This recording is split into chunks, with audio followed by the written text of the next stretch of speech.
Nyata kalau terang. Kulo niku mulai ngaji riyen itu mengumpulkan beberapa hadis tasbih yang tentang metode kalimatnya, bukan metode keyakinan. Nah, keyakinan tentu kita dalam hadis selalu mau nopo tasbih, tapi ada metode kalimat. Metode kalimat itu begini, misalnya Sayyidah Juwairiyah ini kalau cerita riwayat dulu. Sayyidah Juwairiyah itu kan kaji Nabi kalau gilir istrinya itu misalnya di subuh selesai, terus Nabi mau ke masjid. Ketika Nabi mau sholat subuh, Juwairiyah itu masih wiridan. Ketika Nabi sudah dari masjid, sudah sampai waktu duha. Waktu duha menurut standarnya ulama itu bentulu isamti ila qadri rumhin. Terus kira-kira itu cara batas pandangan mata itu 7 meter dari ufuk. Sinazuril ain. Wong kuno nak darani kadar tak penumbak. Ya kira-kira 7 meter dari pandangan mata dari nopo ufuk. Nirumono. Berarti nak wiridane mulai 4:30 nganti jam 4:30 ya. Lho tak warai carane bener tapi rada nakal tak warai. Dari Kanjeng Nabi bar kok juga. Lama wis ana nakale koyo Nabi. Lah Kanjeng Nabi bar subuh niki. Wiria, lho kok cek wiridan nggih. Lho mulai mau wiridan nggih. Wah, aku mau maca 4 kalimat tapi ambek wiridan mau cek unggul macananku. Lha iki tenan lho tenan. Ya mau cek wiridan nggih. Aku mau duwe 4 kalimat, nak mbok waca ping 3, banding mbek wiridane mulai napa? Niki ben sampean roh sanate wiridan. Gini ku Kanjeng Nabi carane wiridan, satu kata itu dirangkai kemudian diyakinkan meninsijam menyatu dengan fakta alam. Mane sampean kudu syukur. Sing elek, sing ganteng, sing sugih, sing marah kudu syukur. Engko tak wak ijazah. Mergo ini ngaji terlama sepanjang kula nyai. Jadi mulai tahun 1431 sampai 1430 napa? Coba ini tak bari pas maghrib. Itu maghrib itu wis mlebu tahun 1432. Jadi ngaji terlama dalam sejarah saya. Jadi melewati antar tahun. Antar napa? Antar tahun. Ini kalau niati nanging dalam. Kalau nu gak ada adat anjani itikaf. Rian biasa itikaf diambang. Masa gitu umat ngajak Mustafa bareng. Kanjeng Nabi cara ngajari kita begini. Dan ini mesti tak sanggup mati. Kalau nak sanggup mati tampak pun cukup. Hanya saya sudah benar. Tapi jangan tak sanggup nih. Benar urip. Jadi begini ya. Subhanallah itu kata sakral yang diwariskan mulai Nabi Ibrahim sampai ke Nabi Muhammad Shallallahu Alaihi Wasallam. Artinya Subhanallah ini maha suci Allah. Maha suci ini artinya ya tidak terbayang kayak apa bentuknya, terus kayak apa irodahnya, kayak apa maunya itu tidak terbayang. Ya sudah pokoknya Allah itu suci. Meskipun kita tidak pernah bisa menghadirkan makna kesucian itu sendiri kayak apa. Tapi kemudian sucinya Allah itu gimana? Kata Nabi ada dokholki ya sejumlah makhluknya Allah. Wong elek, wong pincang, wong nakal, maling, guntuk, bajingan. Pokoknya ada dokholki. Kulo nu maca tasbih jenengan Gusti sejumlah makhluk jenengan. Jadi artinya nak wiridan mulai 4:30 sampai 4:30 Juwairiyah mau. Iku ora mewakili seluruh alam raya. Lah Nabi nakalan ada apa? Jadi ada apa? Nah, terus ditiru ulama-ulama sing nakal nak wiridan ada nafasin. Sejumlah nafase wong ora umat to wong sapa wae. Nak maca selawat ya ngoten niku. Ada mawasi ilmu wong pokoke ngoten. Ini kalau cerita sing ringan-ringan masalah. Makanya kemudian menjadi masalah fikih, masalah ilmiah. Lalu kalau ingin kode Mas Romanto, ini sebagai waktu. Kalau masalah fikih yang memang harus dikaji oleh KN, kiai yang biasa batul masalah. Kalau menpensiun, kalau kemudian nanti bintang batul masalah, job sufi kalau pensiun, ngeten menjadi masalah. Andaikan Nabi menyuruh orang istighfirillah mi'ata marrah, mbok kamu itu istighfar mi'ata marrah 100 kali. Apa itu orang itu cukup gini? Astagfirullah mi'ata marrah. Gusti kalau istighfar ping 100 Gusti terus wis. Cukup enggak kira-kira? Apa harus bilang astagfirullah sampai 3 sampai 100 kali? Kira-kira. Rata-rata ulama darani ya ndak harus astagfirullah sampai 100. Tapi masalah ditolak beda. Takon lagi misbah. Wong muni tolak tuki salah, tadi wis tolak bain. Padahal dia hanya bilang tolak tuki, kamu saya talak. Salatan kelan kamping telu, tapi dia hanya bilang salatan loh, tidak tolak tuki, tolak uji. Paham ya? Sehingga itu menjadi masalah ilmiah. Paham ya? Ketika Nabi bilang istaghfirillah mi'ata marrah. Itu kan kita harus bilang astagfirullah sampai 100 kali. Tapi di bab tolak beda. Ketika kita bilang gue tak pegat ping telu, jadi bain apa? Bain. Padahal kita hanya bilang 1 kali. Cuma meni ping telu. Ya tapi misalnya rokin tak jotos pimisan, tak jotos ping telu kan tetep lara pisan to wong sing kena napa. Iki masalah begini. Ini ngrungokno tenan. Tapi itu kan adat. Tapi Kanjeng Nabi itu kenapa ngajarin kita justru pakai adat itu? Adat khalqihi sejumlah makhluknya. Jadi kemana Kanjeng Nabi nak perasaan beliau ndelok wong nakal, wong bajingan, wong kafir sekalipun, perasaan beliau itu ya bukti kesucian Tuhan. Ya sudah perasaannya Nabi bukan dulu Abu Jahal CS itu ya kesucian Tuhan, dulu Abu Lahab kesucian Tuhan. Nabi Dewi ora tahu paham, ora kepengen paham makna suci itu kayak apa, ora pengen paham. Orang malaikat kok suci malah ngawur. Begini, ketika ini cerita nyata, dan saya siap disomasi malaikat, ini kalau ngomong tenang. Ketika Allah ngendikan, malaikat ini jailun fil ardi khalifah, aku ning bumi sebagai khalifah, yaitu rupa manusia. Dari malaikat Gusti yang benar aja, manusia itu punya reputasi atas alufia mayusidu fiha wa sikut. Manusia penggawean yang rusak mengalirkan darah. Wa nahnu nusabbihu bihamdika nuqat bisura. Kita ini yang sering membaca tasbih, kenapa kalah sama manusia yang potensinya ya sikut? Kenapa malaikat disalahkan Tuhan? Dari wong sing ahli ilmu hakikat ya malaikat itu beda. Ya ana ngawure malaikat. Wong muni maha suci kok curiga Tuhan kurang pertimbangan. Dari seakan-akan malaikat itu macam keliru, lama tenang. Lho wis muni maha suci kok curiga pangeran kalah pertimbangan. Muni apa dekaro dasane? Tak pikir pertimbangan Anda ada akurat. Paham? Nanti mensomasi rak nganggep pertimbangan pangeran mboten apa? Akurat. Kalau balik malaikat itu agak pati terus, manusia diangkat dadi apa? Lu dekne muni subhanallah kok curiga pangeran di keputusan ora akurat, Pak. Bener apa salahnya? Ya salah toh. Lu nek muni subhanallah do nakokno ngono, Pak. Kalau kalian balik, kenapa dalam diskusi Tuhan malaikat disalahkan? Padahal alasannya malaikat masuk akal. Gusti, kenapa engkau menciptakan manusia? Sing direputasi ya sikut simak mengalirkan darah. Toh kita sering baca tasbih, mentasbihkan jenengan. Malaikat artinya apa? Natijah apa kesimpulannya? Janggal kan? Lu janggal apa betul? Lu meyakini Allah Maha Suci kok janggal sampai keputusan. Nah di sini pentingnya kalau ngaji tentang rezeki.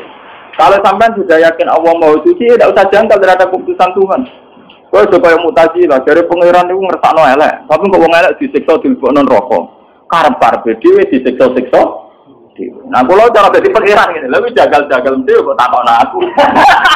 Cara jadi pangeran, eskal mesti aku bokon Jawa. Mengaku pangeran yo ora tau eskal. Pangeran dikon eskal. Jadi sebetulnya kenapa malaikat itu disalahkan Tuhan? Karena tidak adil. Wong mereka itu yakin Allah Maha Suci. Kok dicurigai? Kan lucu tuh gimana? Nah, yakin Maha Suci ora usah napa? Ora usah curiga bener Kanjeng Nabi ada takhalqi. Termasuk makhluk Allah ya setan ya iblis. Paham ya? Termasuk makhluk Allah napa? Setan ya iblis kabeh. Jadi dari Kanjeng Nabi, aku pokoknya meyakini Allah Maha Suci sejumlah makhluk kabeh termasuk setan iblis. Iso pangeran gawe rugen keriting ya Allah subhanahu. Mereka nambah angen-angen dia spektakuler rugen. Belum gitu. SBY guyu wajar tuh, karir politik presiden guyu akeh. Jadi tidak pati aja. Wong diutang, bojo pegatan itu murah. Bojo hilang, duit rapati duit tetap iso. Itu butuh desain khusus. Dan itu enggak mudah. Jadi nambah angen-angen dia spektakuler rugen, paham ya? Dan itu butuh detail menciptakan saraf yang macam-macam. Kecintaan Banten mungkin kelainan sama pangeran. Butuh desain khusus. Itu ya ada dan apa? Mulane wonten ulama ditakoki, tapi iki kowe ora oleh anu. Nara ulama, nara wali ora oleh anu. Iki kudu aku. Ulama ditakoki, "Kowe tau gedeng setan?" Wah, blas. Ora tau gedeng setan. Tapi setan nak godho manusa iku hebat. Wong saleh dadi nakal gara-gara godane setan. Setan kan jago. Setan itu darahnya itu mindilu hadidar, jadi kacu. Mindilu kacu, kenapa? Kacu. Cara mobil ya wiper, cara mangan ya tisu. Mindilu hadidar, setan itu kacu. Mindilu hadidar. Ketika ditakoi, tapi dari pangeran setan itu kan tukang godo menuso. Nah, godo terus nyesat mas. Dari wong sufi mau sing wong alma, mau buat setan. Setan itu sopo kok sifati nganti hebat ngono. Angger godo iso nyesatno, angger godo iso nyesatno. Ora, setan itu tisu. Setan nopo? Tisu. Kula niku ini mau ngaji sensitif, kudu gorong ana tenan. Ben tahun baru ku iso berkawan mbek setan, Pak. Ngeten ilmune itu ngeten. Ternyata ilmune itu ruwet, tapi yo gampang, kelas logika itu gampang. Orang Islam, orang mukmin itu kan disuruh yakin dan harus berkeyakinan innallaha ala kulli syai'in qadir, bahwa Allah yang paling mampu melakukan apa saja. Sehingga menjadi perdebatan Mu'tazilah dan Ahlussunnah itu begini dulu. Kata Mu'tazilah akan janggal, kenapa Allah menghendaki keburukan, kemudian Allah pula yang menyiksa, kan tidak adil menghendaki dari sendiri, enggak disiksa-siksa. Jadi Mu'tazilah itu darahnya nak wong elek karepe setan, nak apik karepe pangeran. Lah Ahlussunnah ya tak oleh takok, berarti pangeran nak kalah. Mergo ning donya akeh elek timbang. Berarti pangeran tak kolak. Wah. Mu'tazilah gak siap, pangeran kalah ora siap. Jadi Ahlussunnah di soal perkara kan Allah ngarepno elek kok nyiksa elek yo ora iso jawab. Mergo kesane kan yo ora adil, ngene kesane yo ora adil. Tapi wong Mu'tazilah diarani lha urusane donya wae elek, berarti karepe pangeran kalah. Ya mesti ora siap di pangeran kalah. Akhirnya wong loro sing zaman padha ulama urung model kampus, urung model studi banding macam-macam, urung model engkek tok tapi ora tau untuk rumus. Paham ya? Terus jarene wong loro ketemu kancane situ. Lah iya mula-mula ra ora ono Quran hadis ngajari bantah-bantahan ngene iki. Dia germuni subhanallah wallahu akbar ya bar. Pokoke mau suci Allah mau agung. Lah sudah terus senang akhirnya. Lah ya ora ngono ndarane Allah ora mesti mau besar. Ora koyo kuwe setan malah besar. Mergo setan menangan terus ora koyo kuwe malah kesane muji setan terus, kesane setan akbar, paham?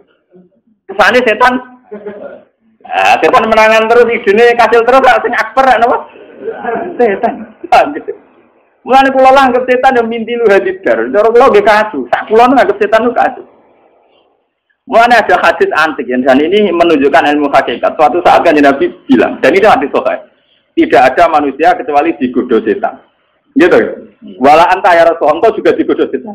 Iya, tapi nengarku tak dudukno Islam. Itu kan lucu. Ada hadis dan cerita nak. Iya tuh ya, kayak besar. Oh hadis juga.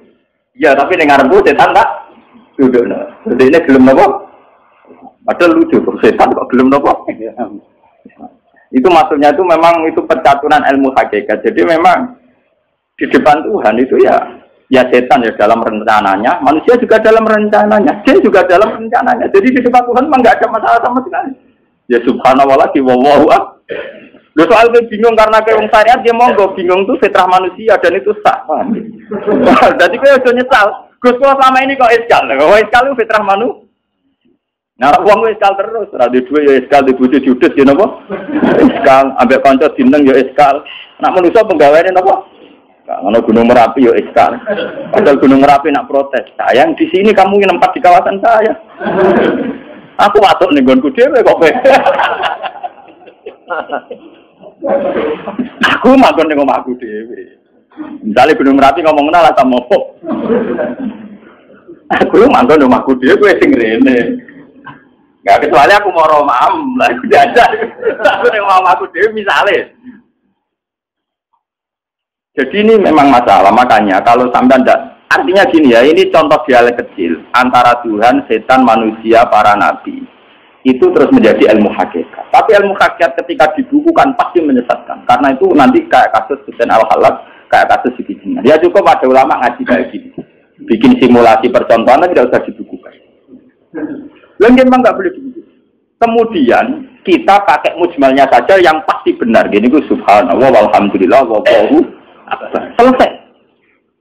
Mulane kula mboten seneng mek kitab-kitab tasawuf sing berlebihan, awas godane setan, wong alim kadang keridu, wong sing saleh puluhan tahun kadang keridu. Nanti lama-lama jadi inna setan ala kulli syai'in qadir. Jadi setan ala kulli syai'in. Lama-lama kamu pemuja setan.